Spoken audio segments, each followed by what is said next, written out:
मुझे आंसर्स नहीं आते, क्या मैं देख लूं? Choose the path of truth. नहीं, मुझे चीटिंग नहीं करनी चाहिए।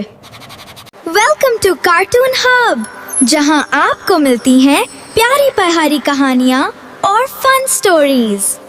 अस्सलाम वालेकुम बच्चों, आज हम एक प्यारी सी कहानी सुनाएंगे जो हमें सच बोलने और ईमानदारी का सबक देती है। चलिए शुरू करते हैं। बच्चों, कल टेस्ट होगा, सब तैयारी करके आना। जी टीचर। मैं पूरी तैयारी करूंगी। हाँ, मेहनत करते हैं। We must finish these notes. Only a few chapters left. I just don't feel like studying. मुझे आंसर्स नहीं आते, क्या मैं देख लूं?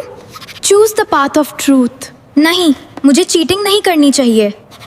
गुडी, तुम्हारे मार्क्स कम हैं, लेकिन तुमने ईमानदारी दिखाई है। जी टीचर। अल्लाह उन लोगों को पसंद करता है जो सच्चे और ईमानदार होते हैं। सच्चाई नेकी की तरफ ले जाती है और नेकी जन्नत की तरफ ले जाती है।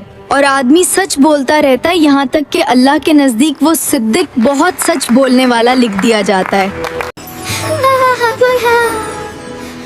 अब मैं हमेशा सच बोलूंगी और मेहनत करूंगी। बच्चों, हमें हमेशा सच बोलना चाहिए और चीटिंग से बचना चाहिए। अगर आपको ये स्टोरी पसंद आई हो तो लाइक करें, शेयर करें और कार्टून हब को सब्सक्राइब करें।